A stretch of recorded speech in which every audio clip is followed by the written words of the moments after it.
বিএনপির নেতাকর্মী যারা আছে তারা কিন্তু সংসদ সদস্য না, তারপরও জনসাধারণের জন্য রাত নাই, দিন নাই, সকাল নাই, ঝড় নাই, বৃষ্টি নাই, জনসাধারণের জন্য কাজ করে যাচ্ছে।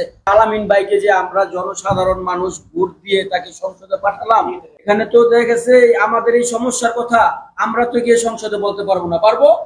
আমরা আপনাকে ভোট দিয়ে পাশ করিয়েছি, অতএব আপনি আমাদের নেতা জনাব তারেক রহমানের দৃষ্টি আকর্ষণ করে বলবেন যে আমার এখানে শিল্পনগরী আছে, আমার এই শিল্পনগরীতে এই সমস্যা।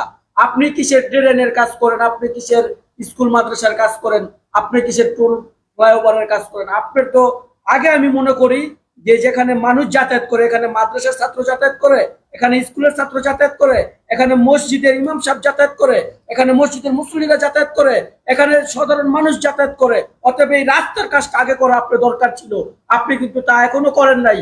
আপনি কিন্তু এটা আমি দেখি নাই, আমি এখনো দেখিও নাই যে আপনি সংসদে আমার নেতা জনাব তারেক রহমানের কাছে আপনি তার দৃষ্টি আকর্ষণ করার জন্য তাকে কিছু কথা বলেছেন যে আমাদের পাশে বিসিক আছে বা আমার রাস্তাঘাটের যেই সমস্যাগুলা সেই সমস্যাগুলো আপনি তুলে ধরেছেন, আমার চোখে পড়ে নাই। অতএব আমি ছোট মানুষ হয়ে আপনাকে বলছি, ভাই আপনি একজন এমপি সাহেব, কিন্তু আপনি একজন সংসদ সদস্য, তাই বলে আপনাকে সম্মান দিতে হয়। আপনি একজন শিক্ষিত এবং জ্ঞানী মানুষ, তাই বলে আপনাকে সম্মান দিতে হয়।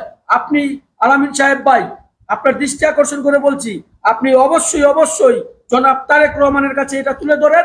আমি আশা করি খুব অল্প সময়ের ভিতরে এই সমস্যা এবং যানজট যে ত্রুটি এটা খুব শীঘ্রই দূর হয়ে যাবে। আপনি যদি জনাব তারেক রহমানের কাছে না বলেন তাহলে সে তো এটা নাও জানতে পারে, কারণ আমাদের এই 4 আসনের অভিভাবক তো আপনি হয়েছেন, এটা আপনারই করতে হবে। এবং আমাদের এই বিএনপির নেতাকর্মী যারা আছে তারা কিন্তু সংসদ সদস্য না, তারপরও জনসাধারণের জন্য রাত নাই, দিন নাই, সকাল নাই, ঝড় নাই, বৃষ্টি নাই, জনসাধারণের জন্য কাজ করে যাচ্ছে। আমার নেতা জনাব রিয়াদ মোহাম্মদ চৌধুরী, আমার থানার নেতা রিয়াদ ভাইকে আমি দেখি না ঘরে বসে থাকতে, আমি দেখি সে সর্বদাই, আজকে দেখছি লালখা, কালকে দেখছি কুতুবপুর, পরশুদিন দেখছি খালপাড়, এরপরের দিন দেখছি সে রেল লাইন। সে তো একজন মানব বান্ধব নেতা, তার জন্য সে তার আমি মনে করি, আমি যতটুকু জানি, আমার যতটুকু দৃঢ় বিশ্বাস, সে নিজের সেবা না করে সে মানুষের সেবার জন্য সে ব্যস্ত থাকে। কারণ সে একজন শহীদ জিয়ার আদর্শ সৈনিক এবং সে শহীদ জিয়ার আদর্শকে বুকে লালন করে এবং ধারণ করে। তার জন্য সে মানুষের পাশে পাশে, মানুষের দ্বারে দ্বারে, মানুষের ঘরে ঘরে গিয়ে জিজ্ঞেস করে কার কি সমস্যা। আর আপনি একজন সংসদ সদস্য হয়ে আপনাকে তো আমি এরকম কোনো পর্যায়ে দেখলাম না। আমাদের জেলার নেতা অধ্যাপক মামুন মাহমুদ ভাইকে আমি দেখেছি এই ঝড় তুফানের ভিতরে কিছুদিন আগে এই কাশীপুর এসেছে, আপনারা কি দেখেন নাই? এটা কি উচিত ছিল না? আলামিন ভাইয়ের দায়িত্ব নেওয়ার কি উচিত ছিল না? কই আলামিন সাহেবকে তো আমি দেখলাম না।